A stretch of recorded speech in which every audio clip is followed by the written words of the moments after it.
Hi boys and girls, we are on session 10 of writing poetry. Today we're going to be stretching out a comparison. Our last session you learned how to compare. Today we're just going to learn how to stretch those comparisons out. So we did a great job using that comparative language in our last session. Comparing things in a poem can give it a lot of meaning and make it really interesting. Our goal today is to learn how to stick with our comparisons longer. We want to express our comparison using even more words than before so that we include more details, which will help the reader imagine what we are writing about. Listen to this poem by Kristen O'Connell George entitled Lullaby. Pay attention to how the author sticks with the comparison for a long time. Lullaby. Tree sighs softly as the birds pitter-patter about, her heavy old branches settling down, tucking their heads beneath their wings. She waits until dusk, her shadow her leaves, and when she's sure she's heard the last soft cheep, she rocks her birds to sleep. Notice how she personifies the tree. What does that mean, Miss Lee? She personifies the tree. That means she makes the tree act almost like a person, like the tree is rocking the birds to sleep, like a mom rocks her baby to sleep. And she uses action when she's writing about rocking those birds to sleep.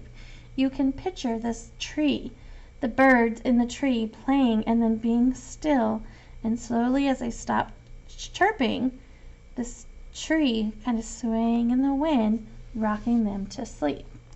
So we're going to write a class poem. We're going to write it like we're coming to school in the morning.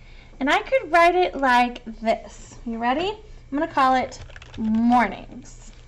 That is my title. In fact, I'm going to underline it.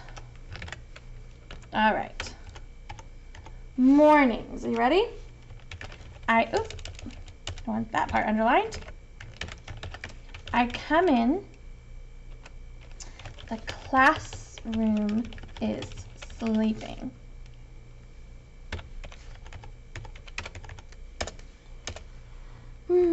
I push chairs in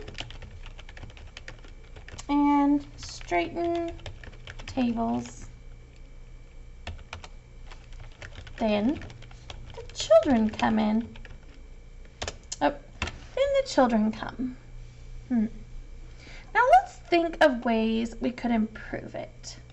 How could we extend this comparison that the classroom is sleeping without us in it? I'll think of some ways. How could I come into the room and act like the room is asleep? What kind of things do you do when people are sleeping? Oh, we can tiptoe quietly, right? If we think about how we act when people are sleeping or what we do when someone's sleeping so we don't wake them up, we tiptoe. We could slide the chairs so they don't make noise, making sure we don't bang them up. We like to let people sleep. They need their rest, right? Now, the classroom needs a rest at the end of a long day. What about when children come in? How do they come in? They come in very loudly, don't they? Kind of loudly. So we're going to write our, we're going to rewrite our mornings poem together. All right, let's think about the things we thought about. Well, tiptoe. So how about I tiptoe in quietly. The classroom is sleeping. I like that comparison. I slide